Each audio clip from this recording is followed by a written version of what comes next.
Salut les sportifs, je vous retrouve pour cette nouvelle vidéo dans laquelle on va parler de météo et plus particulièrement de la fonction d'alerte tempête qu'on retrouve sur les montres outdoor de Garmin, c'est-à-dire sur les montres Fenix depuis la Fenix 3 et puis également sur la ligne de montres Instinct. Donc en météorologie, il est possible de détecter et de prédire l'arrivée d'un orage ou d'une tempête en regardant la pression atmosphérique. Et puis comme les montres outdoor Garmin Fenix et Garmin Instinct sont équipées d'un baromètre, eh bien il est possible de détecter une baisse de pression sur un laps de temps défini et ainsi de pouvoir être prévenu d'une baisse importante de pression. Et puis cela peut signifier l'arrivée d'un orage ou d'une tempête. Donc cette fonctionnalité va venir s'ajouter aux éventuelles alertes météo qu'on va recevoir au travers de son smartphone si on est à l'extérieur, par exemple en montagne, mais ça peut être une protection supplémentaire si tout d'un coup on se retrouve dans une zone où on n'a pas forcément de couverture au niveau du réseau de son téléphone portable, qu'on n'a plus d'informations météo et pour qu'on puisse éventuellement se mettre à l'abri avant l'arrivée d'un orage ou d'une tempête.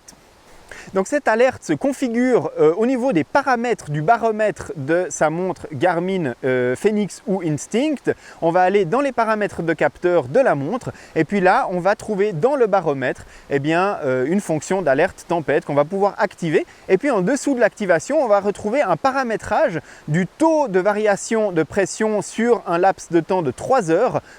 Et c'est là qu'on va définir la sensibilité qu'on souhaite attribuer à cette alerte. Donc évidemment, plus la variation qu'on configure est faible sur 3 heures, plus le taux de faux positifs, c'est-à-dire d'alertes qui vont arriver sur la montre sans que réellement il y ait un orage qui arrive, sera élevé. Mais ainsi, on va pouvoir jauger un petit peu le taux de sensibilité de cette fonctionnalité sur sa montre. Donc on le voit dans les paramètres, on peut régler une sensibilité entre 2 et 6 millibars sur 3 heures de variation pour être alerté de l'arrivée d'une tempête. En général, on parle de 1 millibar par heure sur une période de temps à peu près de 3 heures pour un changement météo important. C'est la raison pour laquelle sur ma Fenix 6, j'ai configuré un taux de variation. Donc 3 millibars sur 3 heures, ce n'est pas tout à fait le juste milieu des paramètres possibles. Je crois que par défaut, Garmin configure la fonction sur 3,5 millibars sur 3 heures. Donc ça veut dire que potentiellement, je suis un tout petit peu plus susceptible d'être alerté pour rien de l'arrivée d'une tempête ou d'un orage, mais en même temps, ça me garantit entre guillemets que je ne vais pas passer à côté d'une variation qui serait un tout petit peu plus faible que celle qui est configurée et que je manquerais une alerte orage par exemple si je me trouve en montagne.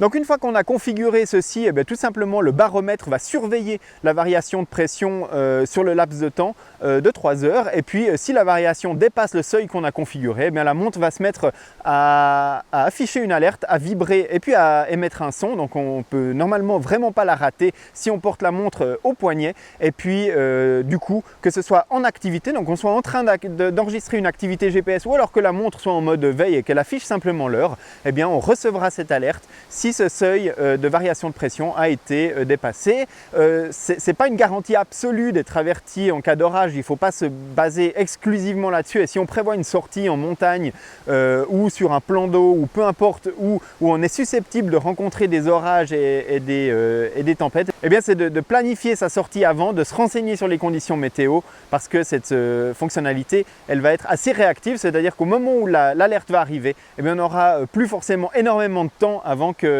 réellement la météo se dégrade. Donc voilà, à utiliser en solution de dernier recours, mais sachez que ça existe et puis ça peut aider dans certaines circonstances pour avoir juste ce laps de temps qui permet de se mettre à l'abri avant de se retrouver en difficulté. Donc voilà pour cette vidéo, j'espère qu'elle vous aura été utile. Si c'est le cas, vous pouvez me donner un petit coup de main en mettant un pouce bleu à cette vidéo et puis en vous abonnant à la chaîne pour ne pas manquer les prochaines vidéos que je mettrai en ligne. Et puis évidemment, on se retrouve sur nakan.ch et ses réseaux sociaux pour l'actualité du sport connecté. À bientôt!